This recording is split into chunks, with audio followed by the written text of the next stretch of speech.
Good evening to you and welcome to the program.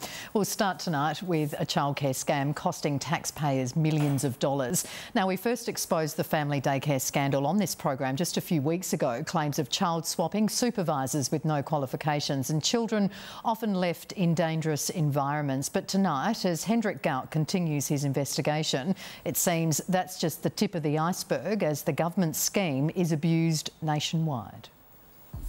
In your work at Centrelink, what have you seen? Family daycare frauds. It's a requirement under law that people have a police clearance. They were allowed to start work without it. It's not so much a crime wave, it's a tsunami. Hundreds of millions of dollars in a national childcare scam, operating under the nose of federal and state ministers who have and are blithely letting the practice continue. Very large, statewide, everywhere in Australia basically. The perfectly legal scam involves child swapping. People get paid by the Commonwealth to look after children under family daycare.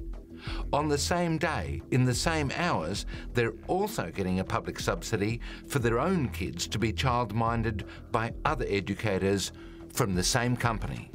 When you were working there, did you see any evidence of educators swapping children between themselves? Yes. So one educator would be paid for looking after another educator's children? Yes, that's right. Hundreds of children every month. And this is just in the centre in which you work? Yes. In suburbs around Australia, family daycare providers are multiplying like calculators, most of them completely legitimate. Here's one street in the Brisbane suburb of Moorooka. There's Golden Hearts Family Daycare, 147 Beaudesert Road. There's Moorooka Family Daycare, 180 Beaudesert Road. Best Friend Family Daycare, 168 Beaudesert Road. And Young Star Family Daycare, 207 Beaudesert Road. We strolled around one block in the Sydney suburb of Fairfield and found Care for Kidz, Halil, Treasure Time and Smart Family Daycare. One industry insider claims there are 37 providers in just this one suburb. A Centrelink staffer with first-hand experience has agreed to make disclosures on condition we protect her identity. If anything, those family daycares are increasing. It would be thousands. This is the Salisbury Downs home of Farah for Kidz educator Ahan Den. Are you a licensed childcare provider? Yeah. And you do childcare from this house? Yeah. Do you have your own children who get looked after as well by somebody else? Yep. So you look after other people's children? Yes. And you have your own children looked after by somebody else? Yes.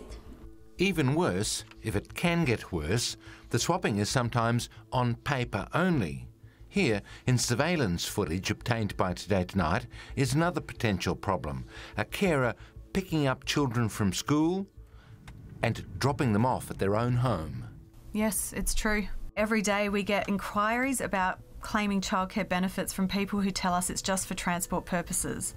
When we tell them it's not eligible for family daycare benefits, they then change their stories and say they're going to take care of their children at the educators' homes. The footage shows the educator double parked to pick up school kids. Then she simply drops them off at home and drives off. Unknown to her, we waited outside her house to see when she might come home with kids to do what educators are actually paid to do, childminding. We waited, and we waited, and we waited, and no one arrived. No mother, no educator, no kids. Centrelink staff know it's widespread. And they're not looking after the children in any way at home in family daycare? No, they're not. When the chauffeuring educator wouldn't tell us whether or not she was claiming to have done genuine family daycare, our trail led us here to her employer, Amana Family Daycare of Marylands, Sydney. We wanted to know if it could tell us. Amana wouldn't comment on camera and refused to say how many hours the educator claims. However, through their lawyers, they said their employees did not make false claims and agreed that merely transporting children to their homes would not constitute daycare. This is Geetch Kingai, a single father from the Sydney suburb of Auburn. Geetch shares the custody of his 3 children with his ex-wife. The kids stay with him on Fridays and weekends. He was therefore very surprised to come across some paperwork which showed an unrelated family daycare educator was claiming and has been paid for looking after his eldest son, who was, at the time, at home with his dad. That's correct, like mainly Sundays. Of course, on Sunday there's extra penalties. You get more pay for Sundays. Correct. That's correct. In an exclusive recent report, Today Tonight exposed child swapping, supervisors working with 0 or phony qualifications, and kids in danger of injury and sexual molestation under rogue family daycare schemes. One child used a toy knife to play slice my neck, and the educator didn't even seem remotely fussed. That investigation drew out other insiders who've now come forward, often at great risk to themselves. Karen Newton was office administrator in the family daycare industry. She cites examples of endemic corruption, a culture of violence and retribution. I started to get really nervous working in there and yeah, really scared. Some of them made me really scared. Hey, it's okay, it's okay. You might remember Jamal Orban from our earlier expose. He lives here at 722 North East Road, Holden Hill, the registered address of the Early Childhood Vision Training Service run by Mervat Zerba, who, he says, is his wife. We now know Early Childhood Vision issued dodgy training certificates for people to work as family day carers. Jamal acknowledged the service has been forcibly closed. That college has been stopped. It's been stopped? Yeah. So she's no longer issuing any certificates? No. What Jamal Orban didn't tell us, but what we now discover, is that Mr. Orban runs his own family daycare scheme, Oz Vision.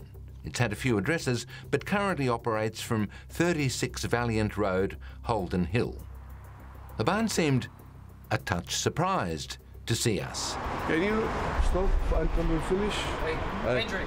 Until we talk? In the end, though, Jamal Orban agreed to answer our questions. Jamal, does Zerba have anything to do with this childcare service that you're running now? No.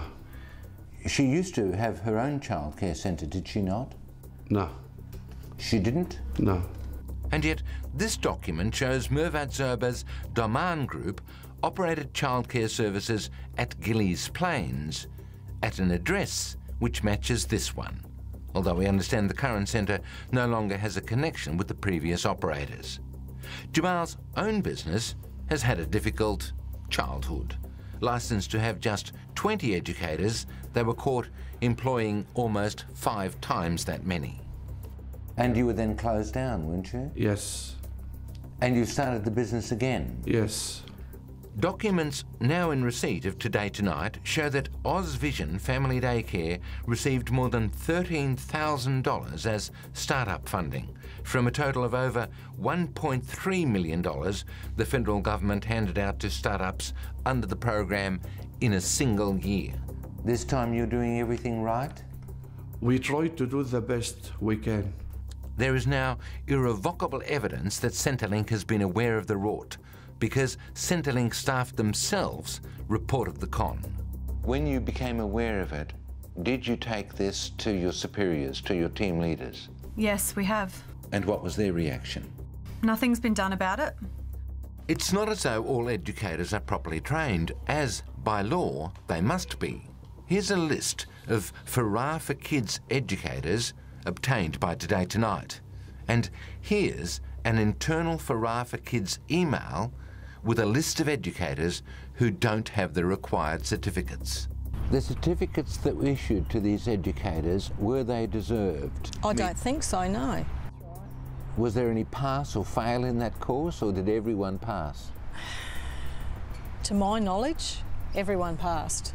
And when they came in to be marked, they all had the same answer. Word for word, they were all the same. They'd actually copied off of someone else's paper because they didn't understand the English properly. This is Chris Robinson, the man who heads the Commonwealth Authority which registers and supposedly monitors family daycare training organisations.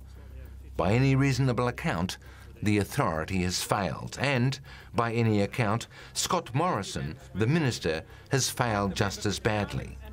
A brilliant, safe, affordable concept, once run only by trained administrators and carers, a world-beating childcare system has been beaten up by rogues and scammers. I've complained to Dex, I've complained to Centrelink themselves, I've complained to the tax department, I've also complained to Childcare Support, Childcare Association of New South Wales. The final insult, our Centrelink staffer who sees the rorts and yet can't herself afford childcare for her own children. I have to drop my kids early at school in winter and they have to stay outside in the cold weather for an hour because I can't afford it. And yet I work full-time and my partner works full-time. We can't afford it, and others who are doing nothing are getting free childcare. Declining to be interviewed, Minister Morrison issued a statement.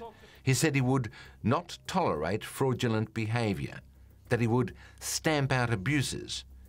And almost unbelievably, in the same statement, he also said he had postponed the introduction of changes designed to address child swapping rorts in family daycare, which were due on the 3rd of February.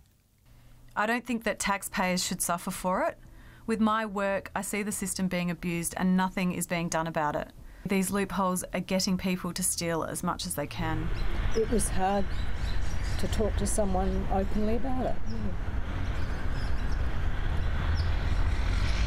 Pretty hard. And this chair is going to go on your face. Why do you have to come record and put on outside? Is that the only things you have to do? Can you call the police, please? Hendrik Gout with that special investigation. But